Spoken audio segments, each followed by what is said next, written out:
What's up, Lazy Dog fam? Hope everybody out there is having a spectacular day.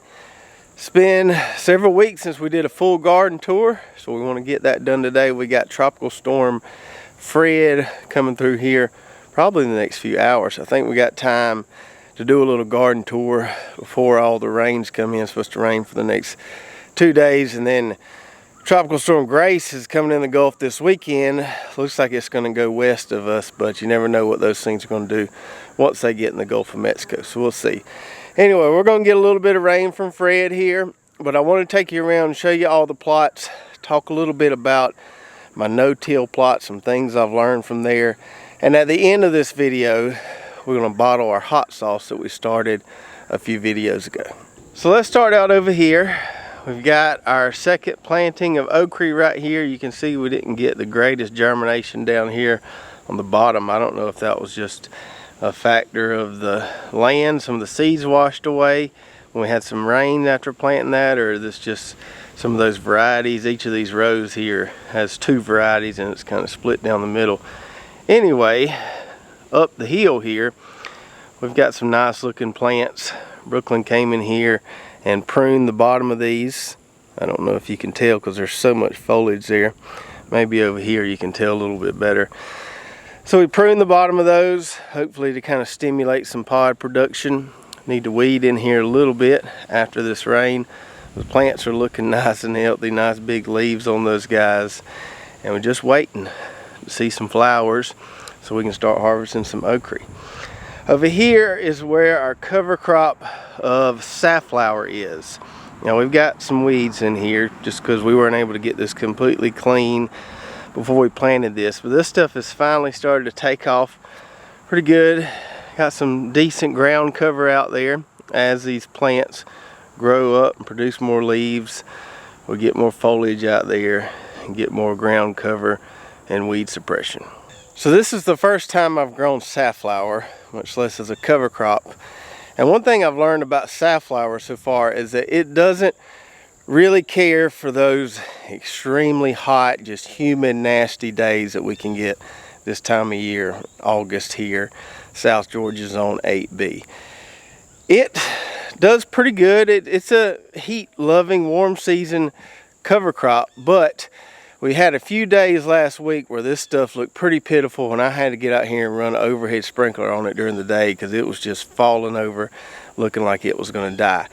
Now that we've got a little rain, getting some more rain, and it's overcast, it looks a lot better, but it does struggle on those really, really nasty hot days.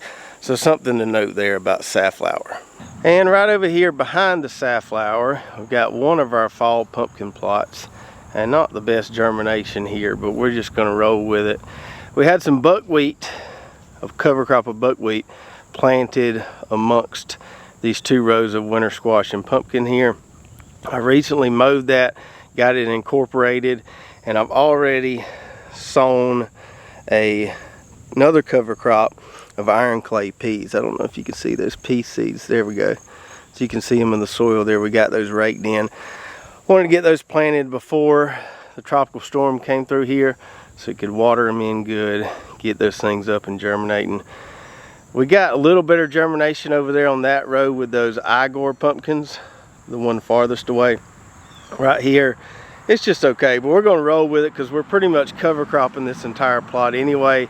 We'll just see what we get from these pumpkins. Now, on the last pumpkin video we did, when we were talking about getting rid of this buckwheat and then planting the iron clay peas here, I was talking about how I was going to mow the buckwheat and then till it in and then sow those iron clay peas. Somebody, one of our viewers, suggested I should sow the peas before I mow the buckwheat and use the buckwheat foliage to cover the seeds, kind of chop and drop it, and then I wouldn't have to do any cultivation. And I was going to do that, but I was unsure that there was enough foliage from the buckwheat. Buckwheat's a great short warm season cover crop, but it's not known for its biomass production. So what I did was on the outside of that plot, I mowed a little lane there, just chopped and dropped with my mower to see if there would be enough biomass to cover their seeds, and there just wasn't there. It just wasn't a substantial amount of grass cut or buckwheat foliage there that was cut and chopped on the ground. So I didn't really think that was going to work, so I had to go with my original plan of mowing it, tilling it in the soil so we get some good germination with those iron clay peas. Over here on the other side of the barn, not a whole lot going on in this plot, but there will be soon. So here's our arch panel trellis where we tried to burn some of this foliage on a previous video and it just wasn't dry enough. So we're going to leave that at the top there. I did come in here with some head shears and get it trimmed up okay. A lot better looking than it was. So we're just going to leave it like that. We're going to grow our gourds from transplants. Got to get this cleaned up a little bit, and then we'll just stick those transplants in on both sides of that arch panel trellis there. This is where our first round of ochre was. I've gotten it out of here. I let it go for a couple weeks. Took those pods, put them in the greenhouse, they can dry out, saving those for seeds. I scalped this with the mower after I cut those ochre stalks level with the soil. So we need to wheel hoe this, get it cleaned up a little bit better. But I think this is where we may plant some cool season flowers this fall. We'll just have to see. This will probably be a good spot for it. And then gourds going on that panel trellis. Still have this ochre over here, this Ruiz ochre that I've been really happy with.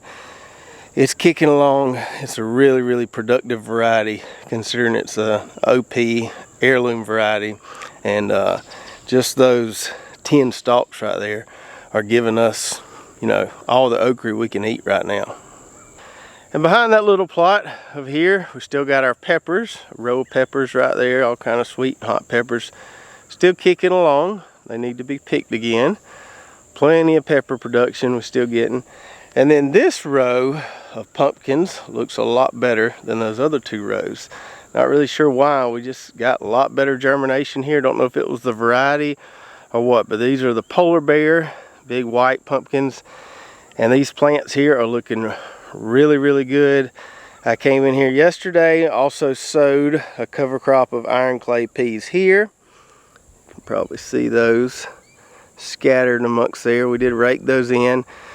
So the rain we're getting from Fred should help get those up and germinating. These pumpkins here are starting to vine a little bit, so they should outrace the iron clay peas, start sprawling everywhere. Once those peas start coming up, hopefully that cover crop and these pumpkins will co-mingle well. We'll see how that experiment goes. We're really happy with how healthy these plants are looking. No signs of disease or insect damage yet. We did thin them out to about one plant every 2 feet where we had plants germinated. We got a few little skips in there, but a pretty full row for the most part. Over here in this area we call the Dream Garden. These 6 plots will start out here where we've got mostly sweet potatoes. This is that experimental variety from NC State. Can't remember the letters and numbers that make up the name for it, but it's finally started to take off, filling in pretty good there. Some of this kale that's been here forever is starting to die. We're losing a couple of them here and there. You can see those two right there are toast. I guess this heat and humidity is just finally working on them. They've been here almost an entire year at this point. Still got several of them. They're looking good and still producing. So still getting some good food off those few plants that are left. Our other sweet potato varieties, Vardaman, Puerto Rico, Murasaki, and Georgia Jet, filling up this plot here. We've got foliage everywhere, complete ground cover. I was looking at my notes, or when we planted these, when that video was published, and these were planted at the end of May, so we're getting close to digging time. So we planted these at the end of May, and we figure 90 to 100, sometimes 110 days kind of harvesting window on sweet potatoes. Then we're going to need to be digging these guys at the end of this month, early September. We got 4 rows here. I won't try to dig all 4 rows on the same day. I do like to cut the vines a couple days before I harvest them or dig them. That seems to toughen up the skins a little bit and make them a little less fragile when you're harvesting them. So I'll probably come in here with a weed eater, weed eat 1 row, wait a couple days. The same day we harvest that row, weed eat another row, and just kind of knock them out within a 2-week span there. No need to overexert ourselves and try to dig them all in one day. Over here we've got our plot of Knucklehole crowder peas. Got 4 double rows here, and as predicted, these things, even though the rows looked way far apart when we first planted them, they first got up and going, they'll fill in the gaps once they get sprawling and vining like you see here. So you can see a lot of vines out there. We're starting to see some pea pods right there. None of them have turned purple yet. None of them ready to harvest, but they're getting there. Lots of blooms on those guys. So this nice pretty purple blooms there. So we'll be harvesting some of these guys before too long. Unlike the top picks we grew in the spring, not all the pods are sitting pretty atop these plants here. So we'll have to look for them a little bit. But by the looks of everything, we should get some really nice harvests off these 4 double rows of crowder peas here. And in this plot right here, we've got our popcorn, which is still drying. You can see those plants look pretty crispy, but we've still got a little bit of green on them. So we're gonna let everything dry out a little bit more before we come in here and harvest these guys. I peeled back one of these ears here so you could see it. So the popcorn has now turned nice golden color there, which is what this variety is supposed to be. It's not all the way dry yet. I told Brooklyn that, but she wanted to try to pop some the other day and it wouldn't pop. So still too much moisture in there. We'll probably harvest all this, put it in the greenhouse, put a fan on it, keep the weevils off of it, and let it dry out a little more before we try to pop any again. So it's drying, but it's not there yet. If we keep going over here on the other side of this popcorn, this is where we planted our glass gem corn. This is our fall corn planting this year. Going with this glass gem, and we got really good germination on this stuff. We only got 3 rows of it. There's 1 or 2 little skips in there, but for the most part, 3 nice full rows of corn there. Need to do a little thinning in there, probably get those closer to 8 inches apart or so. So I'll get Brooklyn in here to thin those out, and we'll be ready to hill them and side dress them before too long. They're about 8 inches tall now, but we want them to get up probably about a foot tall, and we'll side dress them with some fertilizer and hill them up so they can withstand some winds if we get them.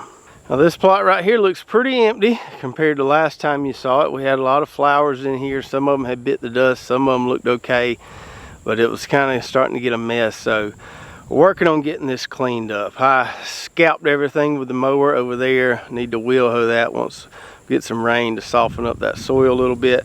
I left our big hedgerow of basil, this Thai basil here, which is dang near 4 foot tall. It's huge. Gonna save this. I think we're gonna cut these plants at the base and maybe dry some of this. I don't know if we'll dry all of it. That is a ton of basil. So we're gonna dry some of this, and also with this Italian basil over here, we're gonna dry some of this. Over on this side where I have these perennial herbs, that didn't work out as well as I wanted it to this year. So I don't know if we're gonna leave those there. I don't think we will. The tarragon, the dogs just wallered in it too much. The thyme's looking okay. The sage really bit the dust. The only thing that's really, you know, withstood everything are these garlic chives here, which are pretty tough. I might just get me another one of those little tartar rings over there by the barn and just keep my perennial herbs in there. Just have one dedicated to garlic chives, one to some of these others. So I might pull those up, split them, and put them in one of those fire rings over there. I don't think it's going to work as well as I thought it was, having these things out here in our standard veggie garden plots. But basil was the winner in this plot this year. Zinnias also did pretty well, but we're going to get this basil out of here and probably cover crop this whole plot here. And speaking of cover crops, look at this beautiful cover crop right here. So this is sorghum Sudan grass and red ripper cow peas in here. The peas kind of got the jump start, and now the sorghum Sudan grass is starting to kick in and is growing taller than the peas. But this is a climbing variety, so my hope is that it doesn't get smothered out by the sorghum sudan grass as much as iron clay peas will. I did iron clay peas and sorghum sudan grass in here last year, and eventually the sorghum sudan grass kind of smothered it out, but hoping these two kind of coexist longer. Either way, extremely dense foliage canopy there, loads and loads of biomass. There's not a weed that can grow up through that stuff right there. Super happy with how that's looking. That's why we plant it thick, and I think my chickens are gonna love this stuff. It's already up 3-4 foot tall in some spots, but just really happy with how that's looking. Really liking that combination so far. Now for this no-till plot here, where we have it cover cropped as well, and it was originally cover cropped at the same time that one was. We planted something different, but it was planted at the same time that one was, and you can see a stark difference between that one and this one. We had to replant this one. That's why, another reason why it looks so much smaller. So we replanted it, and you can see the second time around we got better germination in here, but things are just kind of a slow go as far as getting a cover crop to establish in this no-till plot. So when we planted those other two cover crop plots, the safflower and then those really good looking red ripper peas and sorghum sudan grass over there, we did it the way we've always done it. We went in there, we tilled up the soil, we strode our cover crop seed, and then we used that 30-inch wide landscape rake to just kind of smooth everything in. And as you can see in both of those plots, really good germination. Everything's looking great. And the no-till plot here, obviously because it's no-till, we weren't going to till it, so all we did was rake out some of the pumpkin debris and threw the seeds, and then we also raked those into the soil. And I was thinking, oh, it's not a big deal that we didn't till it, because this has got a real thick layer of compost on it. The soil's really nice and soft. We're going to get some awesome germination here. Now we did plant something different here. We planted safflower and soybeans, but even the safflower didn't come up near as good as it did over there where we had tilled the soil prior. Now we got some heavy rains right after we planted those, and in the tilled soil, I think the heavy rains actually helped push the seeds down into that kind of fluffy soil layer. In this no-till plot here, it kind of just brought the seeds up to the surface. They still should have germinated better than they did. We didn't get hardly any germination from that first planting. So I said, what are we gonna do here? Got to do something different. Obviously that didn't work. So I got the wheel hoe, and I came through here and just wheel hoed this, just the first inch or so. I said maybe we do need to fluff it up just a hair. So I wheel hoed just the top inch or so of soil. I came in here with a little different mixture. I did soybeans again, I did safflower again, but I had some Texas cream peas in the freezer that I didn't want to keep for next year. I added those to the mix. I had a few sunflower seeds, I added those to the mix, so we just kind of increased our diversity of cover crops. I strode those after I wheel hoed it, and then based on the suggestion of one of our viewers, I took my zero-turn lawnmower and ran over it, you know, kind of went tire track to tire track to kind of pack it into the soil. And that seemed to have worked better. As you can see, we've got much better germination this time. Pretty good looking germination there. Still not as good as I was getting where I tilled and raked it in, but pretty good germination there. So as we're doing this no-till experiment, this is one of those things I'm just kind of learning as we go. And I'm beginning to think I just should have lower expectations for cover crop germination in this style of garden versus when we till it and rake it in. Maybe this is never going to germinate cover crops as good as, you know, nice fluffy tilled soil. You know, that could be the case. If that's just, it is what it is, I just know to seed it a little thicker. Now, like I said, the going over it with the lawnmower and kind of packing it in with the lawnmower tires, that did help. So definitely going to do that from now on. I didn't rake it, I just strode it and then I packed it in with the lawnmower tires. So from now on the no-till plot, I know I definitely got to do that. I got to pack those seeds into the soil a little bit better since it's not tilled and all fluffy. Now the other thing besides the germination is they just the cover crops just don't seem to take off like they should in this no-till plot. And I don't have any idea why that's happening. This soil here should be full of nutrients.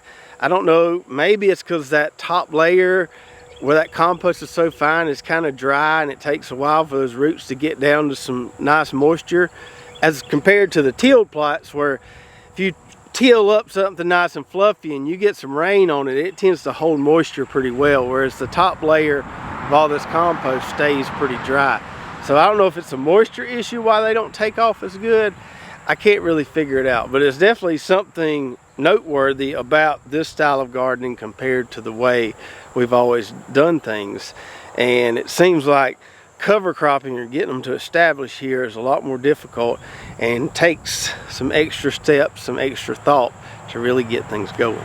So if you've got any ideas out there how to improve our cover crop stands in this no-till plot without tilling, obviously, I'd love to hear them. I know the packing it in worked good, but if you got any other suggestions, if you've had any experience with cover cropping in this situation, please share.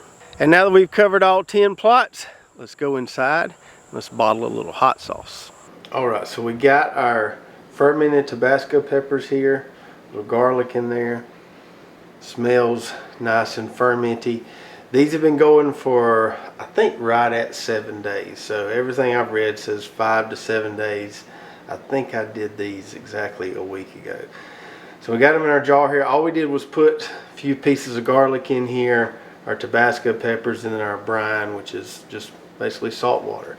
So the first thing we want to do is strain this, but we want to save this brine because we're going to add a little bit of that back to the blended up peppers when we get there. So I've just got a little strainer here, nothing fancy. Okay, that's in there good.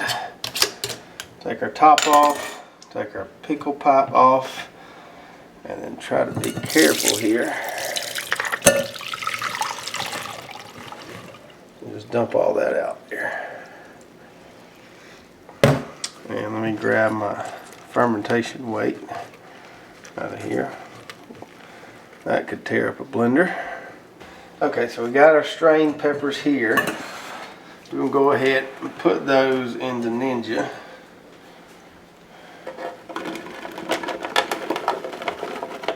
Put all that in there. I'm gonna pour this into a different cup here because I'm gonna strain these afterwards. So that's our brine right there, our good salt water with all those good fermented bacteria in them. So we're gonna blend this up here. All right, so here we go.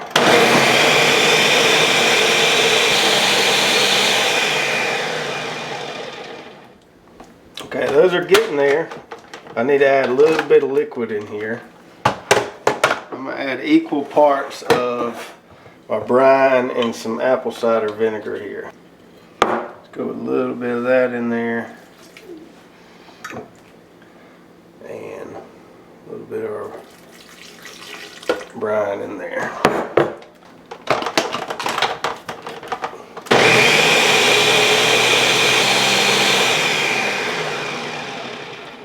Let's take a look at this and see how thick it is. Oh, woo! Smells pretty good though. I think we need, woo! I think we need a little more liquid in there. Just use the rest of this apple cider vinegar. I saw so many different recipes online and they all had a little bit different amounts of stuff, and some said you could cook this, but that stops all the fermentation, basically kills all the probiotic properties of it. Or you can not cook it like we're doing and just add the vinegar and brine to it. And you just want to add a little bit at a time. If you add too much liquid, it's hard to take it away. You can add a little bit at a time till you get the right consistency here.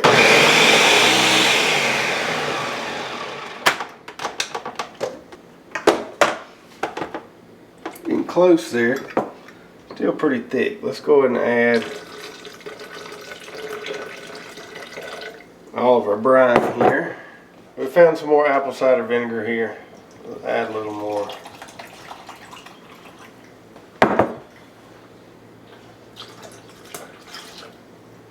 if we can get it a little more, I won't say runny, but so it's not quite so thick.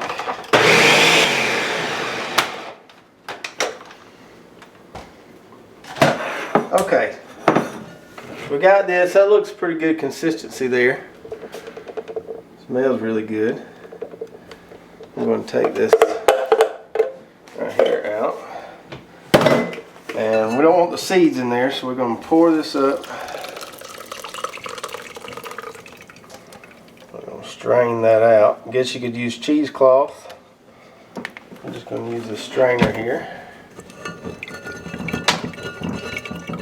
Alright, that's pretty well strained. See, we just got our seeds left over there. So, that's good. Woo. It is hot. Now, what I read was that this fermented hot sauce, it does cool off a little bit after it's been in the fridge a little bit. But that right there is pretty hot.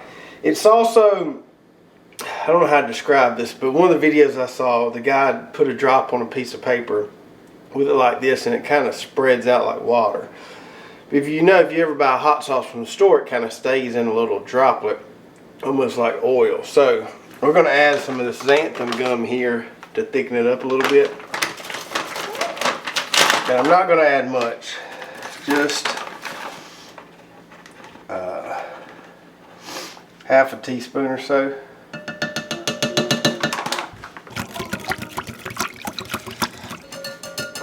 Okay,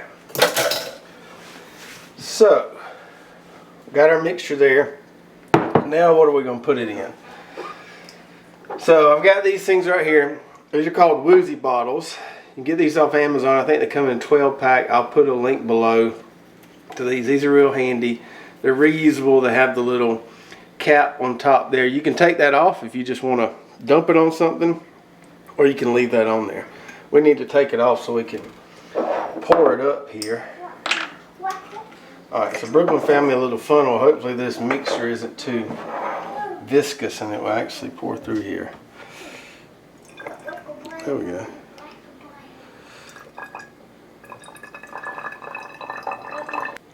You keep having problems with that funnel. Yeah, I keep having some issues. And if we pour it real slow. Alright, so we got 3 bottles here, and it isn't official till it has an official Lazy Dog Farm tag on it. So 1 quart or standard mason jar Tabasco peppers. By the time you add vinegar, the brine back to it, should give you 3 of these little Woozy hot sauce bottles full. Now, there's so many different recipes out there, so many different ways to do this, so many different spices and other things you can add to kind of cut the heat, all kind of different things. For the first batch, I just wanted to kind of keep it simple, do it the standard way. I guess the only really thing we have in there is the garlic, besides just the standard brine and vinegar. But if you go online and look around, lots of different recipes of different stuff people add. The trick is not to add too much brine or too much vinegar initially. Just slowly add it till you get the thickness you want. You may like yours a little more watery. I like mine a little thicker. So just depends on how you like it. The xanthan gum there certainly does help thicken it up. I don't know why I bought so much xanthan gum. I won't ever use this much here, but we've got it to do some more batches with. We got 3 nice bottles there. We'll put these in the fridge. They should store anywhere from 3 to 6 months in the fridge. And we'll just have to see if the heat does fall off a little bit or not. It's pretty hot now. It's not intolerably hot, but it's on the hotter side of hot for sure. So I hope you enjoyed the garden tour and joined us for making our first batch of hot sauce this year. Don't forget, if you've got any tips on getting those cover crops to germinate better in that no-till plot, definitely put those in the comments below. And if you've got anything you like to add to your finished hot sauce that either kicks it up a notch or adds a little extra flavor, definitely give us those suggestions in the comments below. If you did enjoy this video, make sure to subscribe, ring the bell, like, and share. And we'll see you next time right here at Lazy Dog Farm. Oh, farewell. By the beauty of your life,